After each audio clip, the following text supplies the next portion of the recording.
कांग्रेस की कौमी general secretary और मशरक़ी उत्तर प्रदेश की इंचार्ज प्रियंका गांधी का आज लखनऊ में जबरदस्त इस्तकबाल किया गया। आज मुनज्जम किए गए रोड शो में राहुल गांधी, ज्योतिरादित्य सिंधिया और राज बब्बर समेत कई सीनियर और अहम लीडरान भी मौजूद रहे।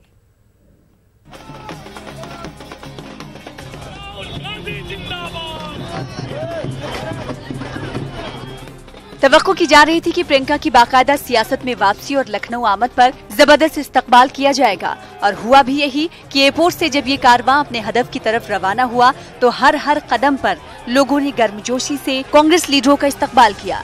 प्रियंका तुम आगे बढ़ो, हम तुम्हारे साथ हैं, ये वो नारे थे जो फिजा में मुस्तकिल गूंजते रहे। आलमबाग, चारबाग, कैसरबाग, लालबाग से गुजरता हुआ जब ये कारवां हजरतगंज यानी बीजेपी दफ्तर के करीब से गुजरा तो कांग्रेसियों का जोशो खरोश अपनी इंतहा पर था।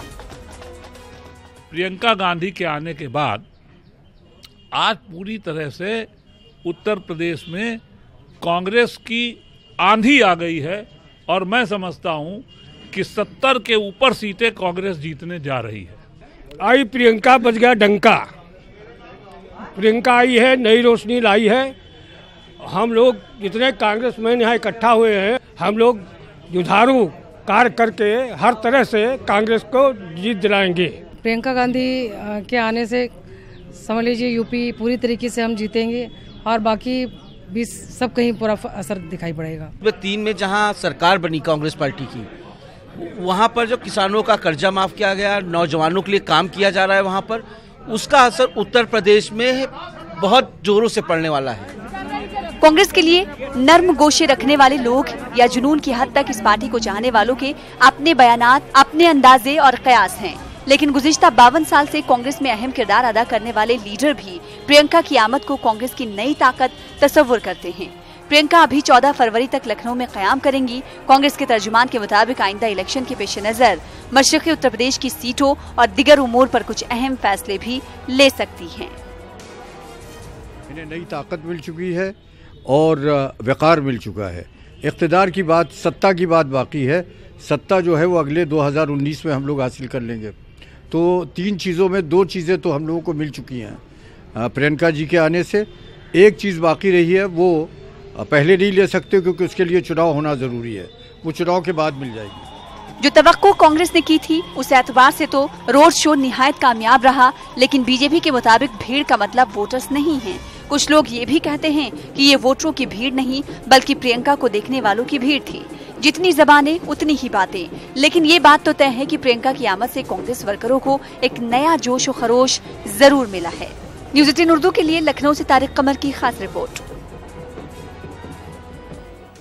इस मौके पर राहुल गांधी ने वजीर आजम नरेंद्र मोदी पर सख्त तनकीद की। उन्होंने एक बार फिर चौकीदार वाले अपने बयान को दोहराया।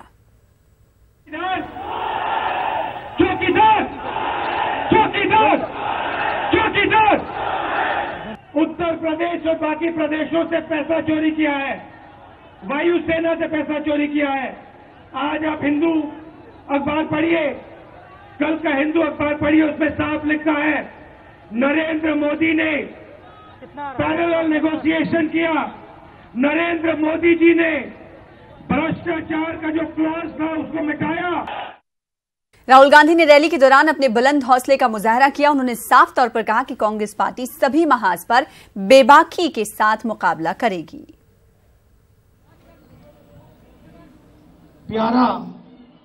प्यार भरा रिसेप्शन लखनऊ ने सिंधिया जी और प्रियंका जी का किया, और मैं कांग्रेस पार्टी के कार्यकर्ताओं से कहना चाहता हूं, नेताओं से कहना चाहता हूं, कांग्रेस पार्टी किसी भी प्रदेश में बैक फुट पे नहीं खेलने वाली है, फ्रंट फुट पे खेलने वाली है।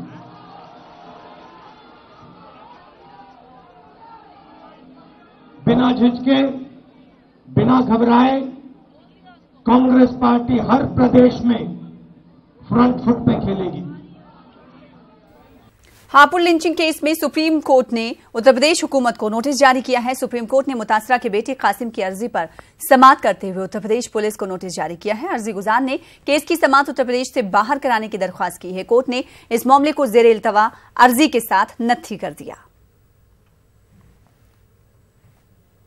आगे बढ़ेंगे। मुंशी मौलवी आलिम कामिल और फाजिल के लिए उत्तर प्रदेश में मदरसा बोर्ड के जेरे निगरानी आज इम्तिहानात शुरू हो गए हैं। लखनऊ में 9 मराकज़ पर तकरीबन 5000 तलबा तालिबात ने पहले दिन इम्तिहानात के पर्चे हल किए। पहली नशिस्त में सुबह 8 बजे से 11 बजे तक मुंशी और मौलवी का और दूसरी नशिस्त में आलिम कामिल और फाजिल के लिए इम्तिहान हुआ।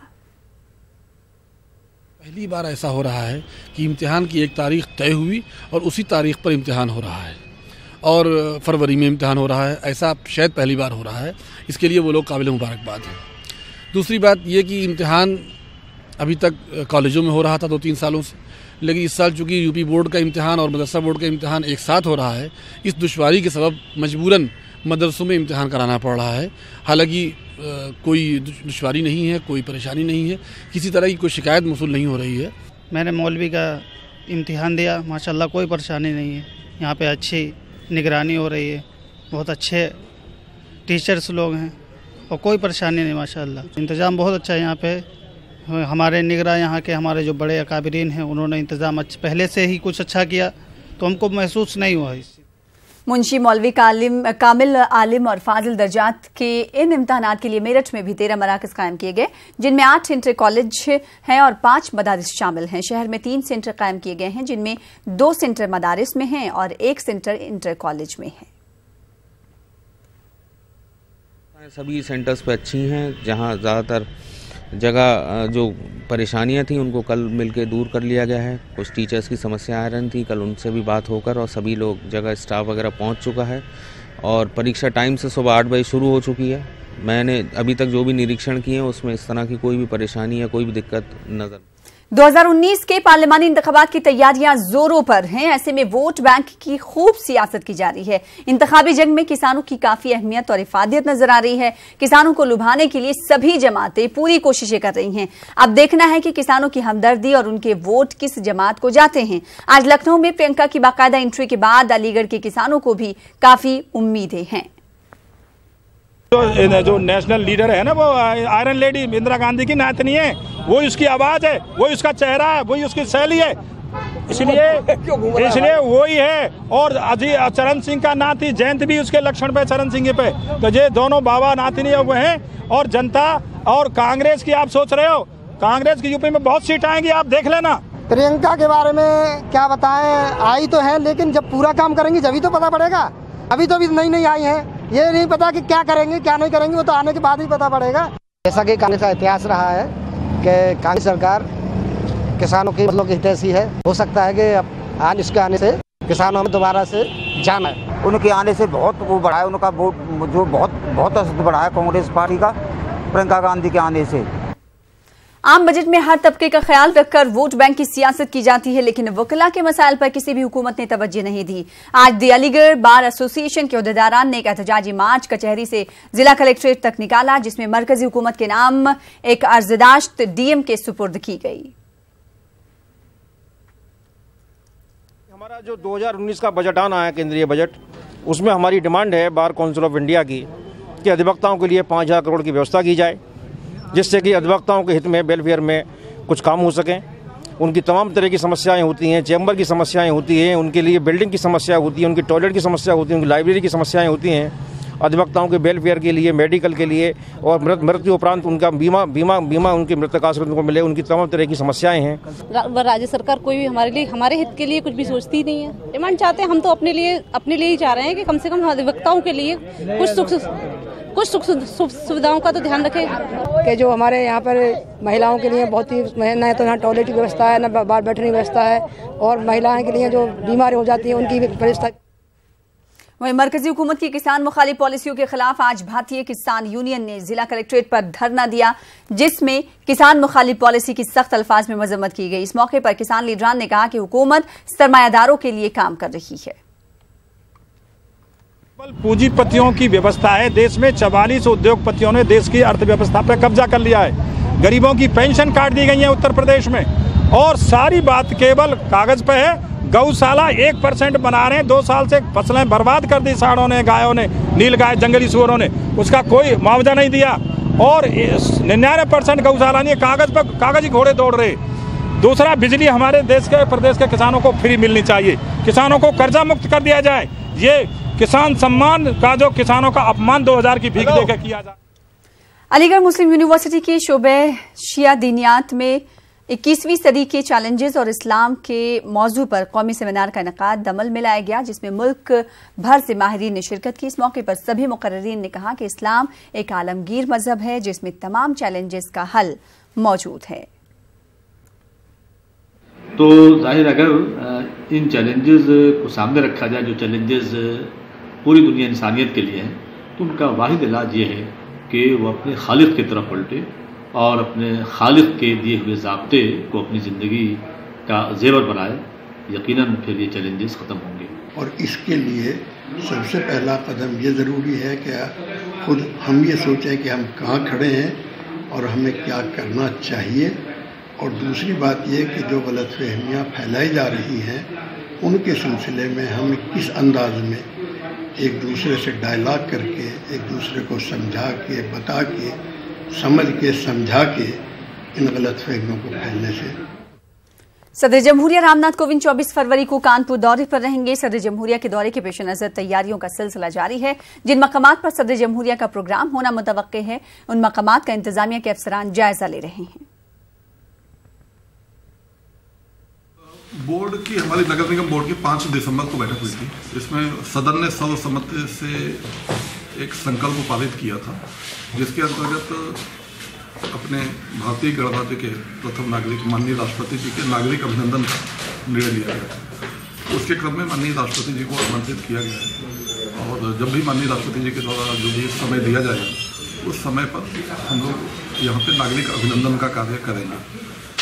और इसी के क्रम में ये मानते हुए कि निकट भविष्य में माननीय राष्ट्रपति जी का यहाँ का आगमन प्रस्तावित है, उसके संबंध में हम लोग अपनी जो तैयारियां नगर निगम की सामान्य तैयारियां हैं वो हो रही हैं।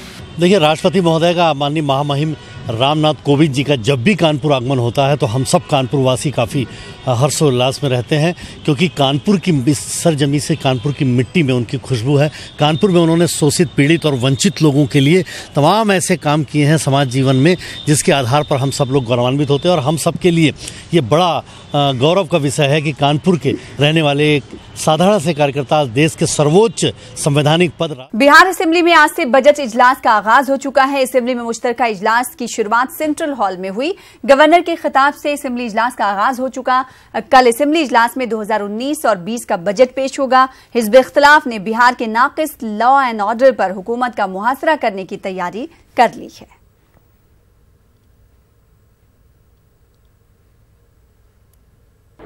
आपको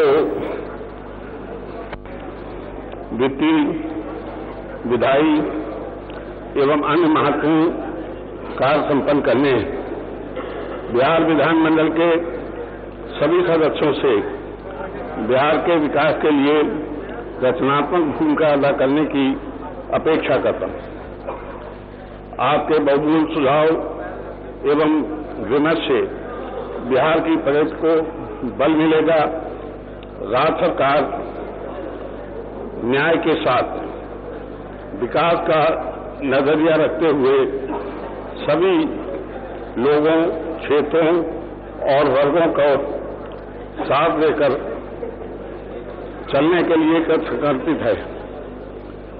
राज्य में विकास की रणनीति समावेशी, न्यायोचित और सतत होने के साथ आर्थिक प्रगति पर आधारित है। बीजेपी के कौमी तर्जुमान शहनवाज हुसैन ने तेजस्वी यादव की रैली को फ्लॉप करार दिया। उन्होंने कहा कि तेजस्वी के प्रोग्राम में काफी कम भीड़ थी, जिससे अवाम के दिलो दिमाग का अंदाजा लगाया जा सकता है। शहनवाज हुसैन ने मजीद कहा कि बिहार के अवाम पीएम मोदी और सीएम नीतीश कुमार के साथ हैं। ठीक है, तेजस्वी जी की हर जगह रैली फ्लॉप हो रही है, दुखद है उनके लिए, क्योंकि पहले पटना में रहकर उनको अंदाजा नहीं हो रहा होगा, लेकिन जहाँ जहाँ गए हैं, सुपौल, मधेपुरा के साइड, यहाँ भी कहीं पर भी भीड़ नहीं आ रही। तो साफ है कि बिहार की जनता नीतीश कुमार जी के साथ, नरेंद्र मोदी जी के साथ खड़ी है। जेडीयू के नायब सदर प्रशांत किशोर ने अजीम इत्तेहाद पर तंज किया है। उन्होंने कहा कि कई सियासी जमातों को मुत्तहिद करना चैलेंज से भरा हुआ है। अजीम इत्तेहाद कागजात पर तो है, लेकिन जमीनी हकीकत इसके बरक्स है।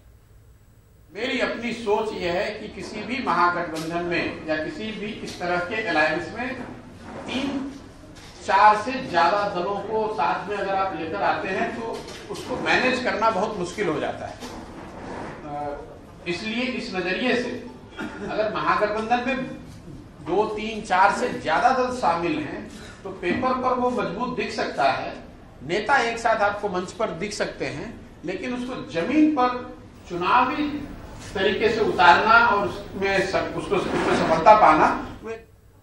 वहीं आरजेडी के रुकन असेंबली शक्ति सिंह ने जेडीयू पर पलटवार किया है। उन्होंने प्रशांत किशोर के बयान पर कहा कि अवाम ने अपना जहन बना लिया है, 2019 में एनडीए का सफाया यकीनी है। प्रशांत किशोर जी को जमीनी हकीकत से कोई वास्ता नहीं है। वो चूंकि एक एजेंसी चलाते हैं और एजेंसी चलाने वाले जो लोग होते हैं उनको वास्तविकता का थोड़ा जो होनी चाहिए पकड़ उससे दूर होते हैं। वो परसेप्शन बनाना चाहते हैं। परसेप्शन बनाने से जनता का परसेप्शन बन चुका है देश के हुकूमत के खिलाफ, तो इनके परसेप्शन बनाने से जनता पर। बिहार में मौजी मर्ज बर्ड फ्लू का मामला सामने आया है। बिहार के जहानाबाद में मरे हुए कौवों में बर्ड फ्लू के वायरस की तस्दीक हुई है। 1 हफ्ते कबल जांच के लिए नमूने लिए गए थे। बर्ड फ्लू की तस्दीक के बाद एहतियाती तदाबीर इख्तियार करने की कोशिशें की जा रही हैं।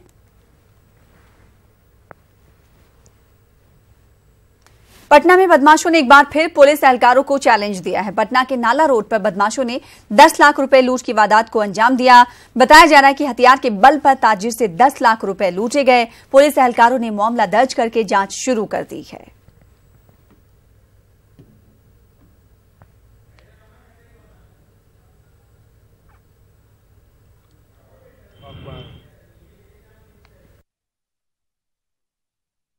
राजधानी पटना में फिर से आज एक बड़ी वारदात। राजेंद्र नगर, ये पॉश इलाका राजेंद्र नगर कदमकुआं थाना क्षेत्र में पड़ता है और यहाँ पर लूट की बड़ी घटना को अंजाम दिया गया है। 10 लाख रुपए की दिन दहाड़े लूट हुई है। हथियार के बल पर लूट की घटना को अंजाम दिया गया है और घटना के बाद पुलिस मौके पर पहुँच गई है। पुलिस अधिकारी हैं और पूरे मामले की छानबीन कर रहे हैं। जाहिर सी बात है एक बड़ी चुनौती अपराधियों की तरफ से, और यहाँ पर यही वो बाइक है जिससे लूट की घटना को अंजाम दिया गया, जिस पर वो जा रहे थे जो पीड़ित शख्स थे, और उनके साथ इस तरह की लूट को घटना को अंजाम दिया गया। BR01A T8946 यही वो बाइक है जिससे वो जा रहे थे और पुलिस अधिकारी इस पूरे मामले की छानबीन कर रहे हैं अपने हिसाब से। जाहिर सी बात है जिस तरीके से ये घटना हुई है, पटना पुलिस लगातार दावे कर ले लॉ एंड ऑर्डर को सुधारने के लिए, लेकिन अपराधी बेखौफ हैं या फिर पुलिस का इकबाल खत्म हो गया कि लगातार इस तरह से आपराधिक घटनाओं में बढ़ोतरी हो रही है। एक शख्स हैं जो घटना के बाद मौके पर पहुँचे थे। पहुँचे देखे कि यहाँ पे दोनों छीना हाथापाई हो रहा था और कुछ, तो फिर हम लोग आए तो वो लोग निकल गए आगे की ओर। बस यही हम देखे। हाँ, पिस्टल था, उसका मैगजीन गिरा, यहाँ मैगजीन गिरा हुआ था यहाँ पे, तो मैगजीन उठा के यहाँ पे हम लोग रखे। बहरहाल व्यवसायी से लूट की इस घटना का खुलासा पटना पुलिस कैसे करेगी इसका पता तो बाद में चलेगा, लेकिन जिस तरीके से राजधानी पटना में पिछले एक सप्ताह में कई वारदात हुई है, वैसे में पटना पुलिस की कार्यशैली पर सवाल एक बार फिर से खड़ा होना लाजमी है। कैमरा पर्सन अजय दुबे के साथ संजय कुमार, न्यूज़ 18 पटना। आमतौर पर मेडिकल साइंस का किसी मजहब के अकीदे से सरोकार नहीं होता, लेकिन कई बार ऐसे कमालात होते हैं जो हैरान करते हैं।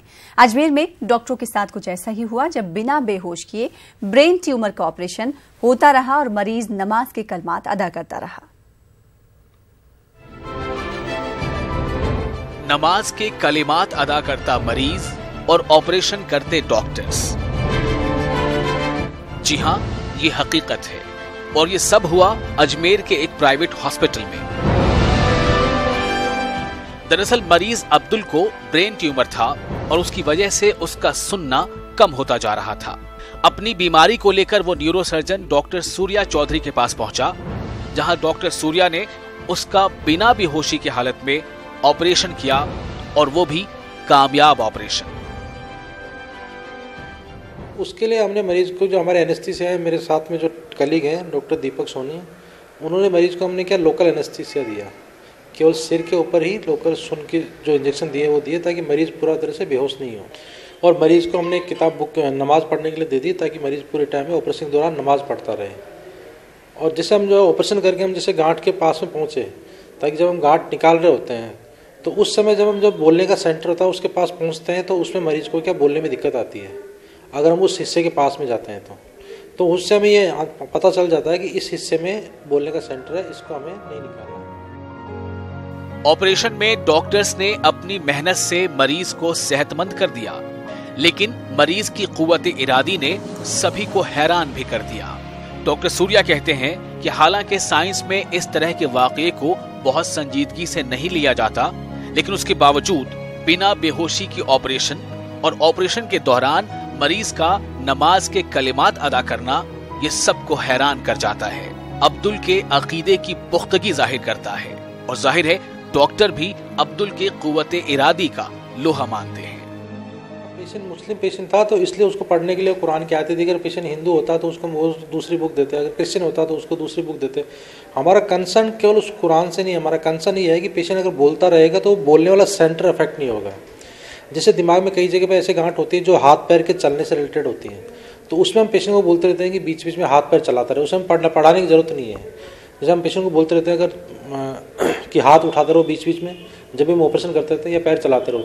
अब उसके हाथ उठाने में या पैर चलाने में हमें कमजोरी महसूस होती है, तब हम उस हिस्से को वहीं छोड़ देते हैं, उस हिस्से को नहीं निकालते हैं, ताकि मरीज का कम से कम हाथ पैर चलता रहे। बहरहाल ऑपरेशन के बाद मरीज अब्दुल बिल्कुल फिट है और उसे अस्पताल से छुट्टी भी दे दी गई है। लेकिन अब्दुल के ऑपरेशन ने मेडिकल साइंस की दुनिया में एक नई इबारत रकम कर दी है। किसी ने क्या खूब कहा है, न हारूंगा मैं हौसला उम्र भर, किसी से नहीं खुद से वादा किया है। न्यूज़ 18 उर्दू के लिए अजमेर से दीपक धानिश की रिपोर्ट। और बुलेटिन के आखिर में देखिए आज का बेसाख्ता। मुझे दीजिए इजाजत। आदाब।